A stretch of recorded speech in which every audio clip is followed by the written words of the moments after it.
What's up, everybody? This is LexYgo, and today we're coming at you with a surprising new deck profile. We got some new content for you guys because we got 1 like on our previous video, so we gotta go for the 2 likes this video, all right? So bring it home. All right, so we have another Jordan King, and we just came back from Nats literally last weekend, and since you guys liked the previous video so much, we decided to bring you a bombshell today. So what did you bring to Nats that was just so out of left field? 6 Samurai. What? What? Six, I mean, Samurai. that's in like a tier of its own. It's called like the no tier deck because like we have no data on this deck. But let's bring it to life with your deck profile because obviously you were basically the only one that represented this deck all weekend. It was surprising. It took some bit heavy hitter names, right? Like so let's just get started into the monster profile with the main deck here. Show us what you got. Alrighty. Obviously, you're gonna have 3 Grandmaster. I'll flip it around. Hell yeah. What's he do? He's your extender. He's 2100 beat stick, special summons if you control a 6 Samurai. Super Cool. simple, gotta have him. Cool. And the destruction effect, did that come up? Not very often. I caught a guy using oppression on it, and got Grandmaster back, even though he paid 800. Easy. All right. So, Cool. Nobody else wanted to use Solemn Judgment. I was hoping they'd do that, but they didn't. That'd be kind of crazy, man. So he gets himself back, or another 6am name to the hand. Like, As long as they're the only situation if you go first bottomless, and then obviously he can't get them from the banished. But if there is another 6 Samurai in the grave, you can get that one. cool. But if it's not bottomless, it's something else, you can just get him back. So Cool. that's the one down spot. Next up, we got 3 Zanji. Okay, why are you playing this card? I play this card because he just beats over everything except for Stardust. So he's awesome. Yeah, you'll take damage or whatever, but if you book, then you don't have to worry about that, and you just beat over a defense or just he's like your and compulsory for other decks or Book of Moon. Like he himself will just answer boss monsters and Good enough for me. sacrifice himself. And he's the biggest one, right? I mean, he's the biggest at the level 4s, 1800, 1300 defense. He's good, man. It's a trade-off. You have to know when to trade off. That's all there is to it. Next up, my 1 Eru. If it's face down, basically no effects, sends it to the graveyard, obviously other than saying stuff that happens in the graveyard, but no flip effects, nothing like that. He's really good for Raikos, your Snowman Eaters, your Hamster, like what he just destroys those. Yeah, those are all played commonly now, and you have to control another 6am to get these effects with these guys, right? Oh yeah, that's what this deck's Yeah. built to do, though. Cool. Little patience, but yeah, you can get there. It's just play it right. Yep, cool. Next up, my favorite monster in this build, 3 Hand of the 6 Samurai. This card is absolutely busted. Like Zanji, you just tribute, but you can trib self, you can call priority trib self, you can trib any other samurai. It doesn't matter. My favorite thing to do with this card is actually tribute Grandmaster and then special summon another Grandmaster and just cycle it through. And if I have gateway on the field, if I have double gateway on the field, it's just I clear the entire field. No questions. Yeah, I mean, It's it's pretty good. It's just too easy, and so you can abuse that to no end. It's literally awesome. Cool. So next up, we have 1 Command for your future fusions. I actually got to bust a future fusion twice during the tournament for this, which No way. they were using it to just get stuff out, malicious to the grave to get their pluses on that turn, but like I didn't have to worry about it 2 turns later, so that's great. Come on, gets rid of any face ups, obviously other than skill drain, but really works out. Obviously that's why I only play 1 situationally, so he's just really good. Just need 1. Next up, 2 Yayachi. This is your back row beater, so you get rid of your D prisons, your mirror forces, bottomless. Yeah, I heard this is really good all day for you. This card was dangerous. Like it scared people. Like when people, first off, soon as I summoned my first monster and people saw I was playing Six Samurai, the looks on people's faces every round was pretty amazing. The looks on people's faces beside me looking at us play the game was pretty freaking hilarious as well. But once this card got dropped, it literally made my opponent every round choose what they wanted to do. So, oh, do I set a back row and just Yayachi's gonna bust it next turn? Or do I not? And then he just free, doesn't have to worry about me stopping him, and then I get free beats. It was great. And if they try to beat over it, I mean, you could just save it with another guy. Like, yeah, I could set, so a lot of times they'd try to kill him, and I'd kill Grandmaster. I'd kill Zanji in its place because they can save each other, just so I could have him on the field. So when I summoned another samurai, or if I already had multiples, I just bust that back row and free do whatever I needed to do. It really worked. Makes sense. Really, really well. Very scary card. Yeah, it can be in the right situation, especially with the way, spoiler alert, I play this deck and cards that I put in this deck to make it play. So I have a decent high monster count. The last two monsters on this list are Spirit. This is my second favorite monster in the deck after the hand. He's just so good for getting over Stardust, basically, is the main purpose. But he boosts up he's a union equip monster, whatever you want to call it. You can equip it once per turn and unequip it to a Six Samurai. It boosts it by 500 attack and defense, and if it would be destroyed, this card can save it. And so him with Grandmaster equals 2600, get over Stardust, you draw a card whenever you kill something, which actually came up quite often because Yayachi clearing the way in the back row, I made use of it. It's patience. It's all, the name of this game is just play patient and be willing to risk taking direct damage to your life points. If you have life points, you can still win. That's how I played it. Cool. And that's all the monsters. So let's get into the spells here. Yeah, this is all the monsters. So cool. Spell lineup is actually not very long, but obviously you gotta have 3 6 Sam United, your draw. 2 6 Samurais, pitch it and draw 2 cards. You can use this in combination with Gateway because you can use the counters from this card to use Gateway's effect. So you can, boost if needed by removing 2, remove 4 to search, remove 6 if you wanted to special summon a Shein effect monster from the grave, which I actually do not play in this build, which I'm going to be testing out further.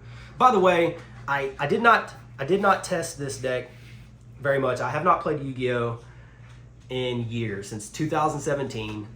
So I play tested this deck twice before Nats, and I haven't played Yu-Gi-Oh since January 2017. Started playing about 2 months ago.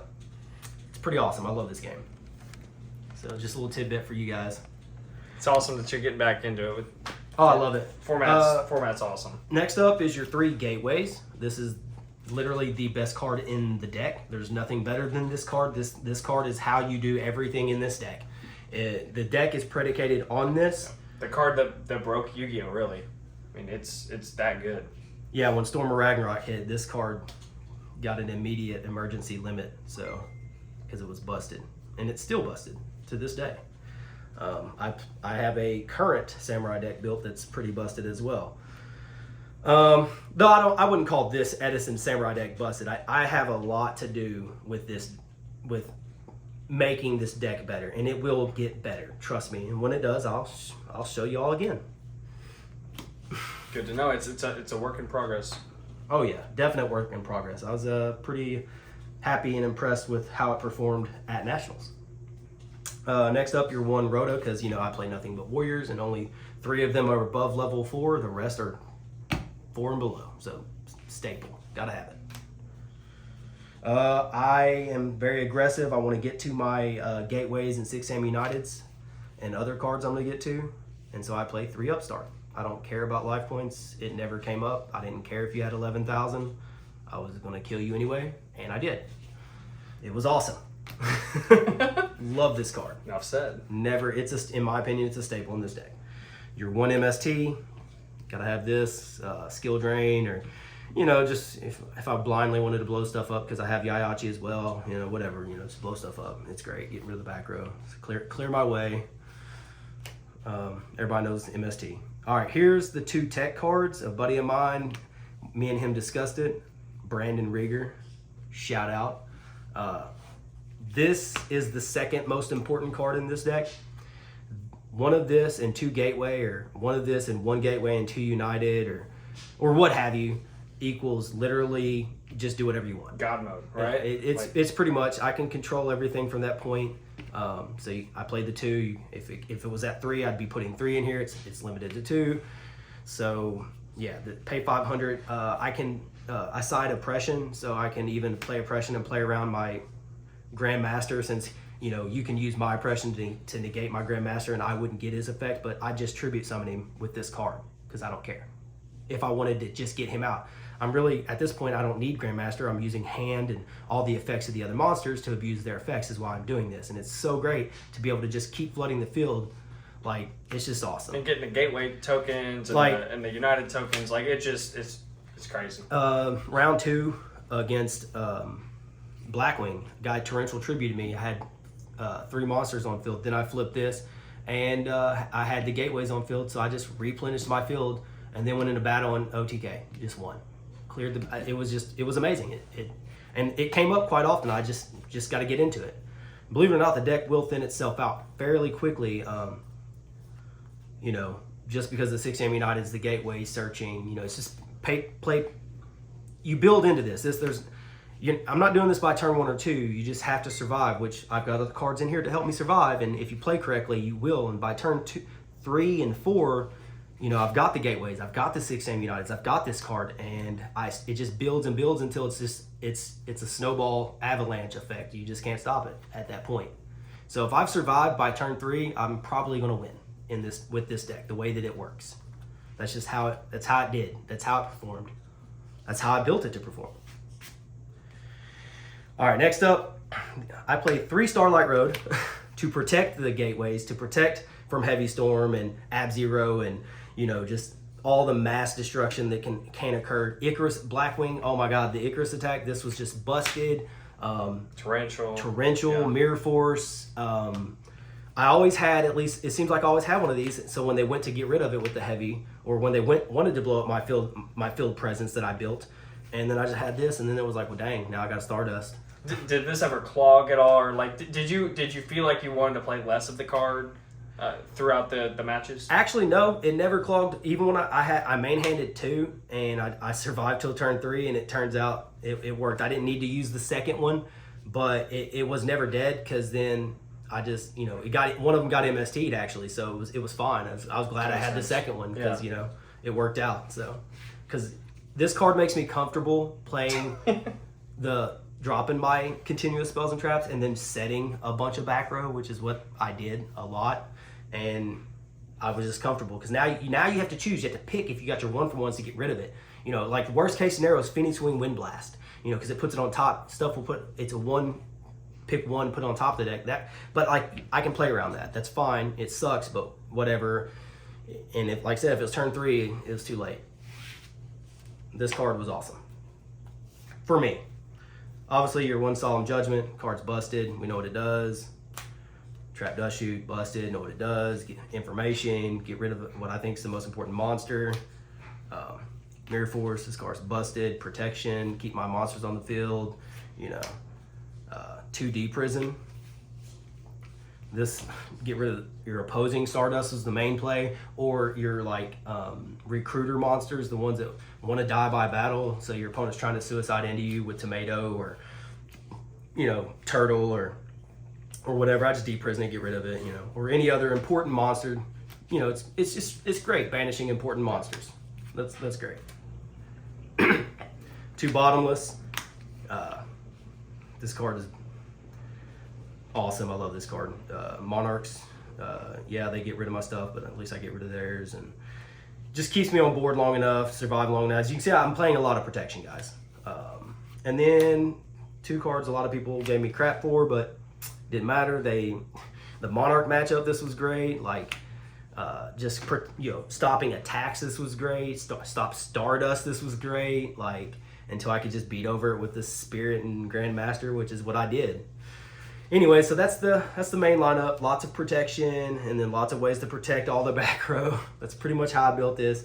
I have plans to change the deck. I saw at Nats, obviously, while playing, things that I could do that I think will make it better, and so I'll be doing that.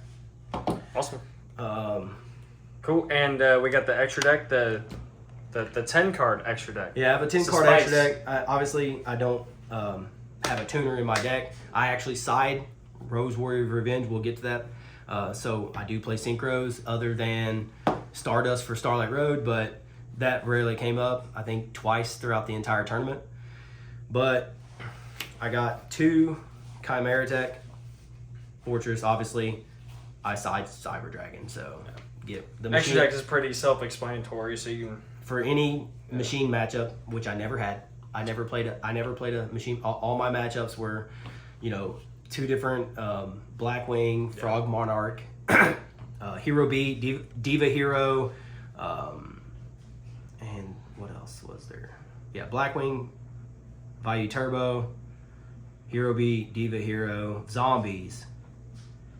Yeah. There we go. Those were my matchups. Anyway, synchros. I got 8. Colossal, Warriors, busted. This card's busted in general, but gotta have it. Actually made it, and it was amazing whenever I sided into Rose Warrior. 1 Thought Ruler, another amazing level 8, because, I have Rose Warrior. Why not? Situationally, if I was afraid of Compulse or something targeting and I just needed to beat over. Red Dragon Archfiend, I never came up, but might as well have it in here. Obviously, 3 Stardust Dragon. Gotta have the 3 Stardust Dragon. I play 3 Starlight Road, and I play Rose Warrior, so I actually did Rose Warrior in Eru to bring out a Stardust in one match as well. So, Stardust is the best synchro in Edison. We all know this. Overall best synchro. Nobody's arguing. Black Rose, any of my level 3 Samurais, and Rose Warrior blow up the field if I needed. It was I actually did use that once. It was busted. Lots of advantage, won the game. And then the Armory Arm, which never came up because I don't have brain control. I just had it in here just to have it in here. So it was never getting used, but oh well. But in the future, it will be because I'm changing some things up. So we'll get there, and then maybe we'll get back to y'all on that. All right, here's the side deck. So obviously we talked, a little bit about some of this. Cyber Dragon, 2 of them, for the machine matchup, never came up. I did, in round 1, I did side this against Hero Beat, and it was awesome. It worked out. Forced my opponent to make other plays. It was good. I loved it. 1 Rose Warrior. I got Rhoda. Just good tech going to synchros, Ultimate Offering too. Ultimate Offering, right? and that's actually every time the 2 synchros that I made from Rose Warrior throughout the tournament, I had Ultimate Offering out. It worked out great. Threw my opponent for a loop. They're like, oh God. And I won. 2, DD Crow. Obviously, we know what that's for. Malicious, just whatever, any matchup you want to get rid of something important in the grave. Frog Monarchs, get Treeborn or whatever. Now, I know it's not the greatest, but I have other stuff in here for that. But this in combination with that really helps out. So there's DD Crow hits all sorts of things. If you're worried about dad, it just helps with all sorts of plays. Zombies. That was my main sideboard for them, was the DD Crow. 1 book. Stop synchros. Just good play with Eru. Great combo. I was able to use against, big monsters, and just Eru over it or Zanji over it. 1 Compulse. Get rid of all the synchros. It's great. Yep, 1 card out. 1 card out to synchros. It's really good. Worked out. 2 Dust Tornado. It never came up. I was afraid of Skill Drain. Never came up. So that's why these were in here with the MST. So if I couldn't use my Yachis and stuff, or any of my monsters effects, obviously that's bad for me. I would auto lose. So got to play around that. 2 Mask of Restrict. This was my best side card. Frog Monarch, or any monarch variation at all. This was really good. It slow them down, if anything, until I gained too much advantage, and then it didn't matter. And you got the Starlight Roads to back it up. Yeah, That just makes sense. Yeah, any of this. Starlight Road backed all my back row, all my stuff up for anything. Somebody tried to Black Rose me. I had the Starlight. It was great in a zombie matchup. 2 Oppression. This and Mask of Restrict is what I sided the most. Oppression probably my most dangerous side. It worked out a lot. Every time I sided it and I saw it, I won that match because this card's busted. If I have this card out in Ultimate Offering and Gateway, it's just definitely over because I can abuse and do whatever I need to do, and my opponent can't do anything. So when I sided this, though, depending on the matchup, I took out Starlight Roads.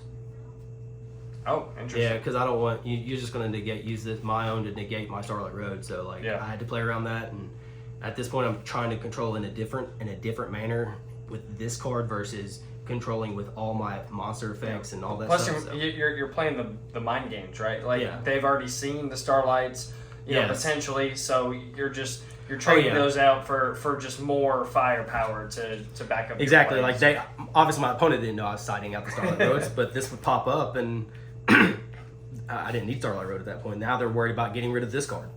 Now they're having to play a different way and get rid of this card instead of, oh my God, he's got Starlight Roads back here. I can't hit his back row. Yeah. And finally, for the Light Sworn or any light matchup, pretty much, Light Imprisoning. Self-explanatory. You got to have it. Yeah, I never played a Light Sworn matchup, so it didn't come up, but I figured it should be inside. Cool. Any last-minute shout-outs or anything, how the deck performed? I mean, obviously, you went into depth about how you played the deck very patiently. The surprise factor really worked out for you. Oh yeah, for sure. Just nobody knew how to play around this stuff because like they've either barely seen it or not seen it at all in this format. So and then any takeaways, like what do you think that you want to change in the future, and where do you see the future of this deck? Well, I'm gonna tech in. I don't want to get into that right now. I'll talk about that stuff later. Nice. All right, you're saving it. But cool. I'll say this: I had a blast. The tournament was great. I hadn't played Yu-Gi-Oh in a very, very long time. I thought I'd be horrible, but turns out I was not. I only played 6 rounds. I thought earlier it was 256 people in this tournament, which is what was said, and then it turned out there was 290. So I didn't lose my first until round 4. I went XO, lost to Vayu Turbo. Eden, shout out to Eden, he's a cool guy. He was running the Vayu Turbo. He actually day 2'd, and I can't remember where he made it, but he was up there. He did really well. Lost to him. I drew really bad. Oh well, it happens to Yu-Gi-Oh. And then I had a draw and then a win, and so I went X1-1. And I was for some reason thinking about the math, and I was like, I can't day 2, so I didn't even show up for the 7th round. I should have. People always just play. You spent money to play the game. Just play the game. I went and hung out with my buddy Chase. Shout out to Chase, by the way, hooking me up with a hot dog in round 5. I was so freaking hungry, dude. And it came at the right exact moment. Felt a whole lot better after that. But then later on, me and him went to vendors and other stuff because I didn't think I was going to day 2 or think I had a chance. Turns out I would have had a chance, but we'll never know since I dropped. I didn't show up for round 7. That's my fault. I'm an idiot. Oh well. Such a dumbass. I paid $25 to not finish the game. I love this game. I should have just played it. Who knows? Whatever.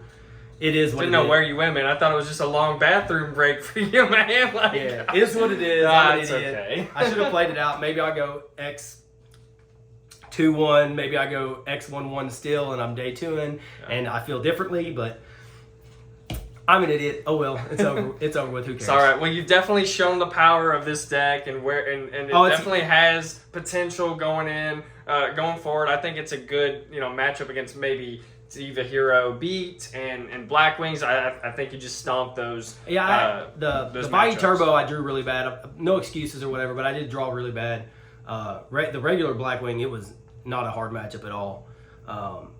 Hero Beat, I matched up, I think, well against that. This deck is about, you have to play it patiently. Like I mentioned it multiple times. It's all about patience. Your life points mean nothing. If you have 100 life points, that's enough. That's how I feel. That's how I played the game. So I was willing to take direct damage here to build, like, for example, if I had an opening hand of 6 Am United or Gateway or both, but no Grandmaster, but just the one Samurai. Sometimes I wouldn't even play the cards. Like I would wait a turn. I would set even like to trick or just summon one. And if I had Starlight Road, I'd just go ahead and do it, but I would save it. Or if I had Grandmaster and a Samurai, but no counter card, no Bushido counter card, Gateway or 6 Sam United, I would hold the Grandmaster on turn 1. I'd go ahead and summon the 6 Samurai monster, set my back row, and then use Grandmaster when I top into, because I played the 3 upstart. Like, it's going to happen. It never failed. I played it the same way, and it always happened. I got into a counter card, and then that Grandmaster was like, there we go. I get 2 counters now, or 4 if it's Gateway, and then now I can do stuff. And at that point, your opponent has to pick and choose what they're going to do. And so it just worked out. If you have the life points, that's the way I played it. I'm not going to change the way I play it, actually. I'm just going to change some parts of the build. And the deck will be better. Awesome. It's a mid deck, but it's going to be more than mid deck when I'm done with it. Awesome. Well, we have a little bit of some pop report there with the Nationals, so I'm excited that you came through and you were able to do this deck profile. We will continue to update our fan base with more innovations of this deck, and thank you guys for watching. LexYgo signing out. Thank you, Jordan.